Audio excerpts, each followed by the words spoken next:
Hello साथीहरु, आज मैले supernatural horror movie the autopsy of Jane Doe को एक्सप्लेनेसन लिएर आएको छु र यदि तपाईहरुले अलि चिरफार गरेको हेर्न सक्नुहुन्न भने प्लिज यो मुभी नहेरिदिनु होला। तर हाम्रो यो भिडियोलाई भने हेर्न सक्नुहुन्छ र यो मुभी जति जति पछि हेर्दै जानुहुन्छ त्यति नै इन्ट्रेस्टिङ हुँदै जान्छ। त्यसैले अन्तिमसम्म हेरेर हाम्रो यो भिडियोलाई साथ दिनु होला।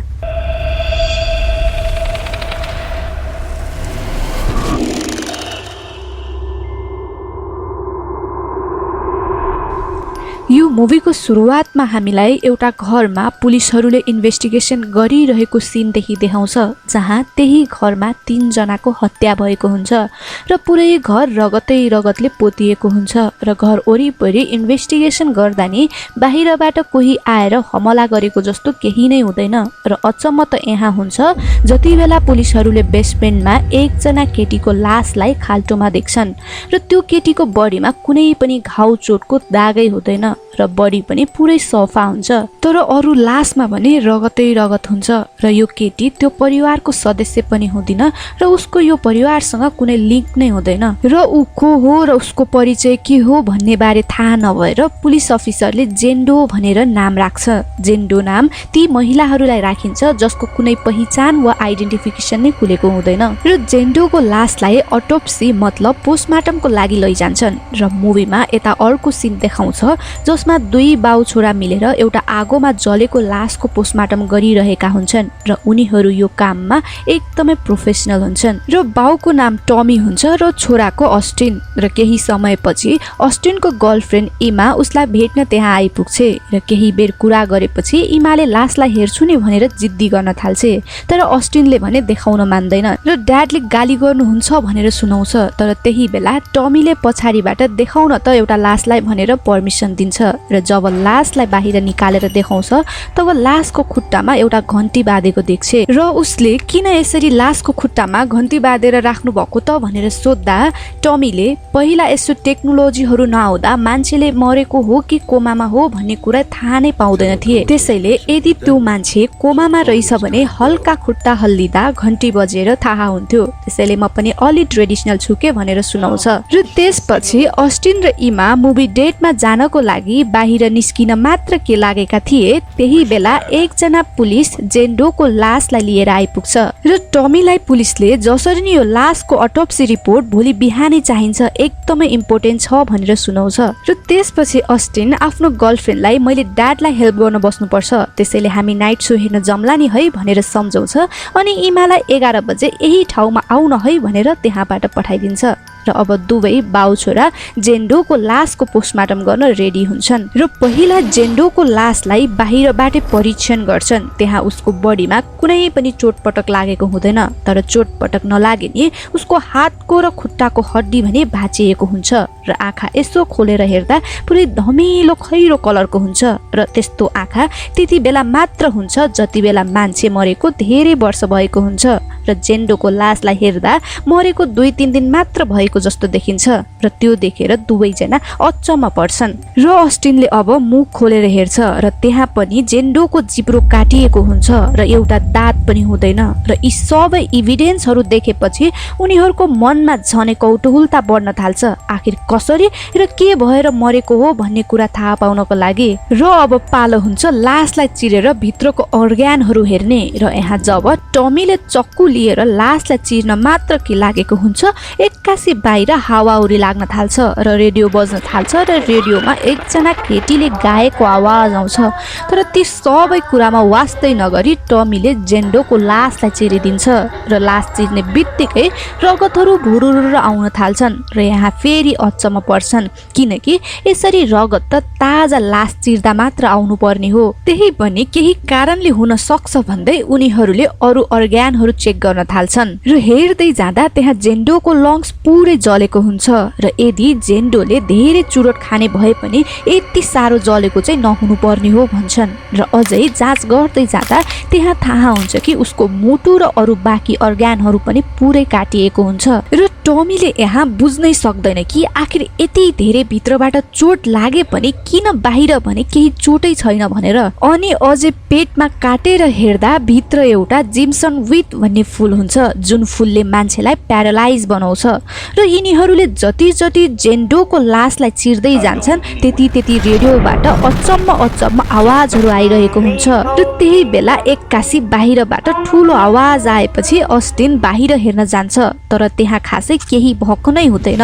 तर उसले जब मिररमा हेर्छ त्यहाँ उसले एकजना मान्छे उभिरहेको देख्छ र पछि फर्केर हेर्दा कोही पनि हुँदैनन् र ऊ अर्को रुममा गएर हेर्दा त्यहाँ उसले आफ्नो बिरालो घाइते भएको अवस्थामा देख्छ र टमी पनि त्यहाँ आइपुग्छ र बिरालो चोटको पीडाले छटपटाइरहेकोले टमीले बिरालोलाई त्यही मारिदिन्छ र टमी निकै निराश हुन्छ किनकि त्यो बिरालो उसको वाइफको अन्तिम निशानी हुन्छ र केही बेरपछि फेरि टमी र अस्टिन जेन्डोको लासलाई अझै चिर्न थाल्छन् र त्यहाँ उनीहरूले फेरि एउटा अनौठो चिज देख्छन् कि उसको पेटभित्र एउटा कपडामा जेन्डोकै हराएको दाँत बाँधेर राखेको हुन्छ र त्यो कपडामा नि अचम्मको चित्र सहित रोमन भाषामा लेखिएको हुन्छ जसको अर्थ उनीहरूले नि बुझ्दैनन् र अब यहाँ अस्टिनलाई केही त गडबड छ जस्तो लाग्छ त्यही माथि घरिघरि रेडियोको स्टेसन पनि चेन्ज भइरहेको हुन्छ र एउटा केटीको आवाजमा एउटा गीत बजिरहेको छ र अस्टिनले ड्याड भोलि गर्दा नि हुँदैन र जाम आज भनेर सुनाउँदा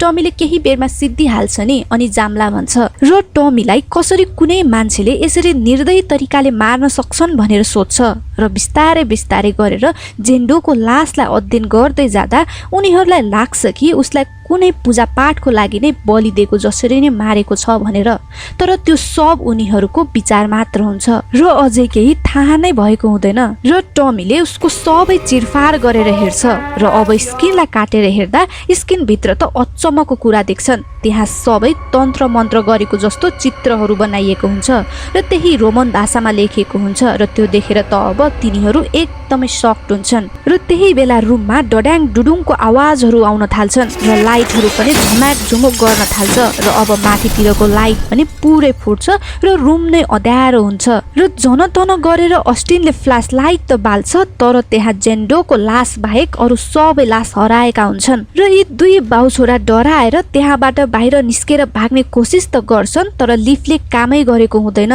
र आफ्नो अफिस रुममा गएर बस्छन् र त्यहाँ पनि कसैले उनीहरूको ढोका जोडले ढकाइरहेको हुन्छ र अचानक टमीमाथि नदेखिने वस्तुले हमला गर्छ र त्यसैले गर्दा नि उसको शरीरमा धेरै चोट लागेको हुन्छ र अब उनीहरू फेरि जेन्डोको लासलाई हेर्न जान्छन् र त्यहाँ एक्कासी रुमको ढोका बाहिरबाट लक हुन्छ र अस्टिनले रिसमा यो सब यही लासले गर्दा भएको हो भनेर जेन्डोको लासलाई आगो लगाइदिन्छ र जब आगो बढ्दै जान्छ तब पुरै रुमभरि नै आगो फैलिँदै जान्छ र अस्टिनले हतार गरेर आगो निभाउँछ र तब त्यहाँ झनै ठुलो झट्का लाग्छ कि त्यत्रो आगो लाग्दा नि अरू सबै चिज त जलेको हुन्छ तर जेन्डोको लासलाई पनि केही भएकै हुँदैन र त्यही बेला लिफ्ट चलेको आवाज आउँछ र बाहिर निस्किन्छन् र लिफ्टमा पुग्नुभन्दा अगाडि नै लिफ्ट बन्द हुन्छ र भित्र छिर्नै पाउँदैनन् र अस्टिन र टमीले लिफ्टको ढोका खोल्ने कोसिस त गरिरहेका हुन्छन् तब उनीहरूले खुट्टामा बाँधेको घन्टीको आवाज सुन्छन् र फर्केर हेर्दा एउटा लास उनीहरूतिर आइरहेको हुन्छ र हतार गरेर लिफ्ट खोलेर भित्र पस्छन् तर ढोका पुरै बन्द हुनुभन्दा अगाडि नै लाइट फेरि जान्छ र त्यो लास पनि उनीहरू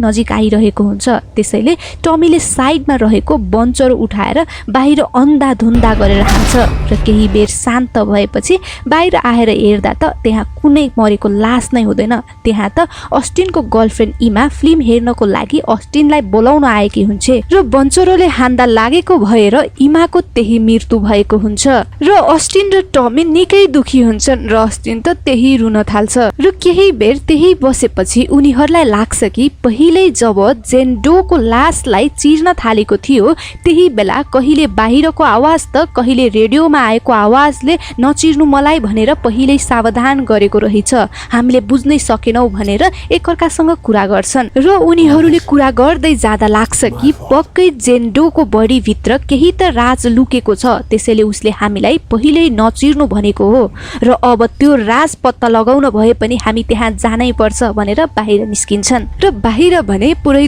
धुवा हुन्छ त्यही पनि उनीहरू जेन्डो भएको रुममा आइपुग्छन् र अब पालो भनेको दिमागमा केही छ कि भनेर खोज्ने त्यसैले उनीहरूले टाउको चिरेर ब्रेनको सानो टुक्रा निकालेर माइक्रोस्कोपमा राखेर चेक गर्छन् र त्यहाँ त उनीहरू झनै अचम्म पर्छन् किनकि त्यो लासको ब्रेन मरेकै हुँदैन, जिउँदो हुन्छ, जसले गर्दा जेन्डोको बडी नकुहिएको हुन सक्छ भनेर विचार गर्छन् र कुनै शक्तिले त जेन्डोलाई जिउँदै राख्न खोजिरहेको छ भनेर टमीले सुनाउँछ र अस्टिनले त्यही पेटबाट निक्लेको कपडालाई फेरि एकचोटि राम्रोसँग चेक गर्न थाल्छ। तब उसले त्यहाँ बाइबलमा भएको मेसेज देख्छ र टमीले बाइबल खोलेर हेर्दा त्यहाँ उसले पहिला केटीहरूलाई बोक्सीको आरोपमा जसरी अहिले जेन्डोलाई मारेको छ त्यसरी नै मार्ने गर्थे भनेर लेखेको हुन्छ